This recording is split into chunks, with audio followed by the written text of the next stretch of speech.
Zen begins at the point where there's nothing further to seek, nothing to be gained. Alan Watt. We could see the human condition as quenching a thirst with salt water, done repeatedly. We pursue goals that generally require us to pursue other goals. We satisfy our desires, which only leads to the same ones returning, often even more potent. We're looking for a way out, a definitive end of our thirst, an ultimate contentment. Unfortunately, no path seems to lead us there, as if we're stuck in an endless cycle of dissatisfaction. But there's hope. Thousands of years ago, Buddha offered humanity a way out. Thus, Buddhism's philosophical tradition and religion came into existence, and it spread and developed into several schools. One of these schools is Zen Buddhism, prevalent in East Asia.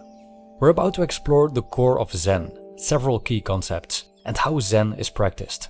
Hopefully, at the end of this video, you'll have an idea of what Zen Buddhism is, how it could help quench your thirst by letting go of desires, and how Zen differs from other Buddhist schools, both in theory and practice. But before you let go of desire, if you desire to support this channel, please consider joining my Patreon, where you'll find ad-free videos, have a say in future topics, and even receive free merchandise. You can also follow me on social media for updates, quotes, and more. Thank you, and I hope you'll enjoy this video.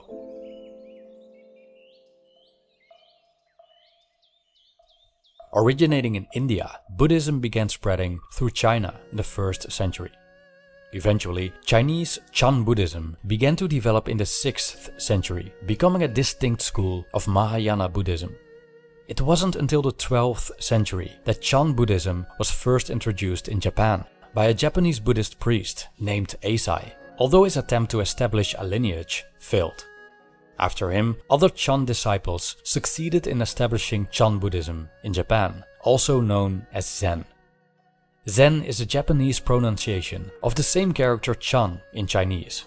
We'll use the term Zen from now on, as it's the Japanese tradition on which this essay is based. A unique feature of Zen Buddhism is that it's heavily influenced by Taoism, a Chinese philosophy and religion, and to a lesser degree, Confucianism, a Chinese system of thought and behavior. Taoist works like Lao Tzu's Tao Te Ching and the concept of Wu Wei are deeply ingrained in Zen. Zen grew in Japan during the Kamakura period, becoming part of Japanese culture through practices like the tea ceremony, calligraphy, and martial arts. Today, Zen is practiced worldwide, along with other traditions such as Theravada and Vipassana, which are both very popular in the West. But compared to these traditions, Zen has quite a different outlook on spiritual awakening and enlightenment, and how it's attained. Within Buddhism, one finds a distinction between two ways of enlightenment, the gradual and the sudden. The Theravada school, which is currently quite popular in the West, emphasizes that enlightenment, or nibbana, occurs gradually, through lots of practice and following the Eightfold Path. In Zen, however, enlightenment is often described as arising from a sudden experience, known as satori. It doesn't arrive slowly and over time. It's immediate, without warning. So imagine a thick layer of clouds between yourself and a sunny blue sky. In the gradual approach, the clouds dissolve one by one. In the sudden approach, however, the clouds are blown away instantly. It's an immediate event, a sudden and profound shift in experience. In the Zen tradition, this moment of insight is called satori. Satori is where the illusion of a separate fixed self and reality is briefly lifted. It offers a direct realization of the true nature of existence, an insight beyond mere intellect, so profound that the illusory sense of separation collapses, and it collapses suddenly, like an explosion or shattering of a mirror. Satori is letting go. It's the sudden dissolvement of all illusion. The water becomes crystal clear, the matrix is unveiled, so to speak, and one realizes how things truly are. Satori is also the starting point of the road to full liberation, enlightenment. The truth is clear, and what's been seen cannot be unseen. Now it's time to get oneself out of this mess, once and for all. But where to begin?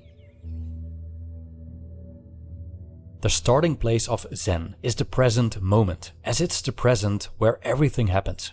There is no time like now. It's when we experience, feel, think, and simply exist. In this regard, Zen aligns itself with Stoicism, Taoism, and other schools of Buddhism. Just read Marcus Aurelius' Meditations, and you'll notice he values the present moment, seeing it as a gift and the only thing we have. Or listen to some Dhamma talks by the Theravada monks, and you'll notice that clinging to past events or worrying about the future are activities to let go of. They obscure the present, where both practice and experience are done. It's also the basis for Wu Wei, a Taoist concept closely related to Zen. From the view of Zen Buddhism, reality unfolds itself in the present. But even though the present is always there, we generally cloud it by all kinds of thinking. Our minds create this barrier between the world and an illusory separated self. That same mind also turns out to be a master at analyzing, overthinking, planning, and fantasizing. Qualities that have a time and place and can be valued as tools for survival and progress, but also get us into trouble as they cut us off from the direct experience of our surroundings. All these fantasies, concepts, judgments, etc. lead to hesitation and overthinking. We're acting from a place of ego in which past and future abound. The present, and with that I mean the actual clear undistorted present, therefore becomes small. But the past and the future become big, along with the veil of concepts and ideas we project onto the present. Alan Watts, scholar of Zen and author of The Way of Zen, describes it as follows. When life is empty with respect to the past and aimless with respect to the future, the vacuum is filled by the present, normally reduced to a hairline, a split second in which there's no time for anything to happen. End quote. Zen aims to expand the present moment, which means letting go of what's obscuring it. In other words, clearing the sky of the clouds between ourselves and the atmosphere. A traditional Japanese way of expanding the present is a tea ceremony. During Chanoyu, or the Way of Tea, the participants are entirely devoted to the ceremony, honoring the present moment and seeing it as unique, once in a lifetime, never to be experienced again. The realization that every moment is unique. The Japanese have a term for it, Ichigo Ichie, which I made a separate video about a while ago. In the present, you can experience Satori, the aha moment, the letting go of the ego's illusions. The big question is, how exactly does one attain this sudden awakening? Let's first discuss what not to do, as it's the most apparent trap people tumble into.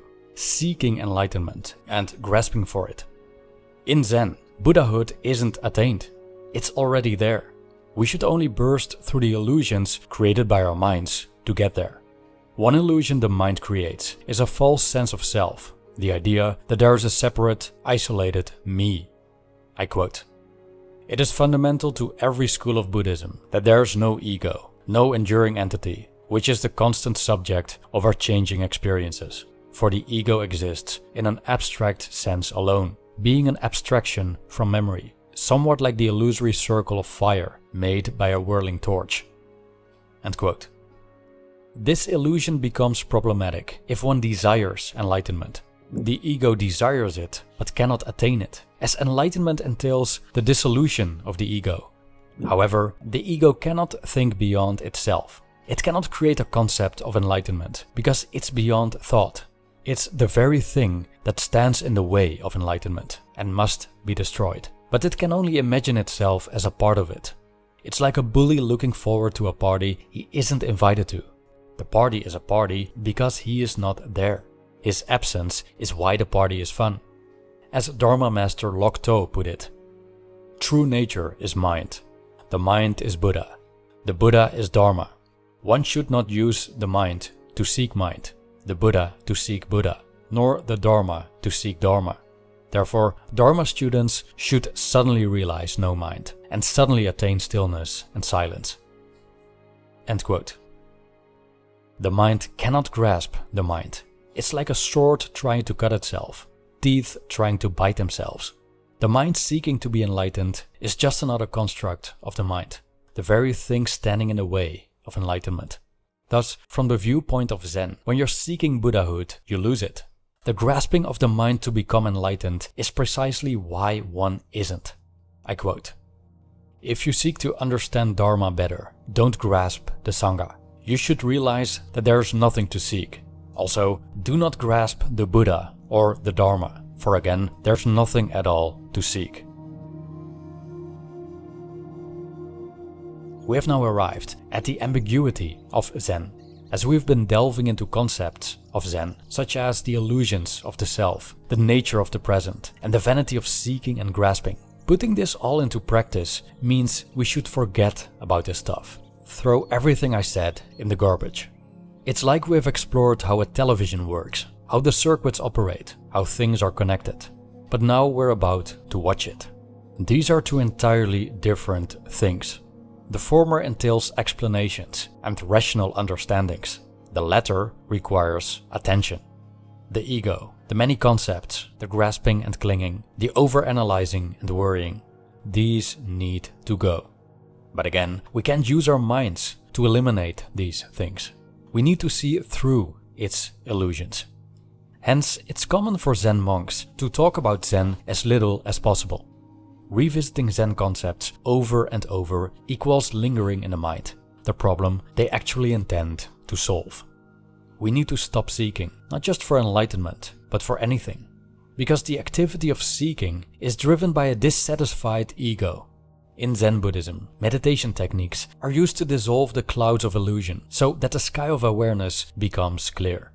As Thomas Merton describes, Buddhist meditation, but above all that of Zen, seeks not to explain, but to pay attention, to become aware, to be mindful. In other words, to develop a certain kind of consciousness that is above and beyond deception by verbal formulas or by emotional excitement. Deception in what? Deception in its grasp of itself as it really is. Deception due to diversion and distraction from what is right there. Consciousness itself. End quote. This process is gradual, which seems to contradict Satori, which is a sudden event.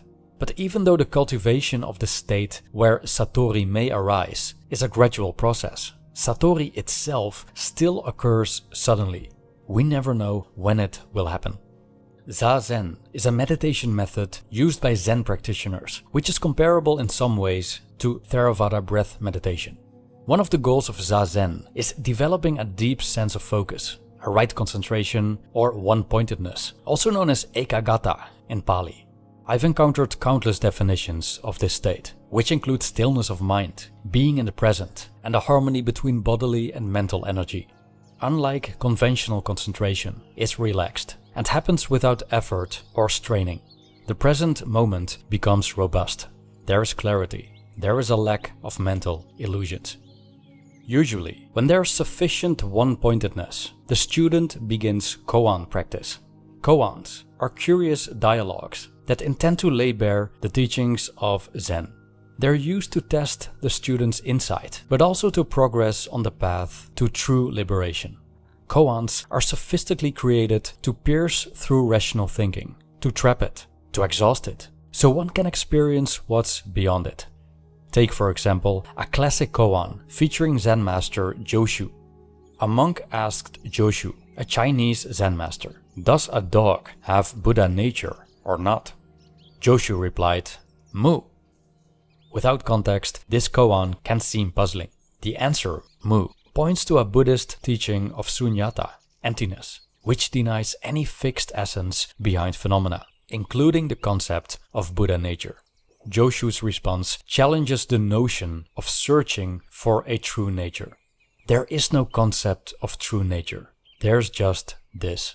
Direct experience beyond conceptual thinking. However, by describing and naming it, I already succumbed to the mind's illusory nature. I'm trying to wash off blood with blood. In essence, Zen isn't a collection of ideas or concepts. It's about direct experience, something beyond words, and impossible to fully grasp with a thinking mind. This experience isn't something I can seek, because I can't even comprehend what I'm looking for. So I guess the best way to describe Zen is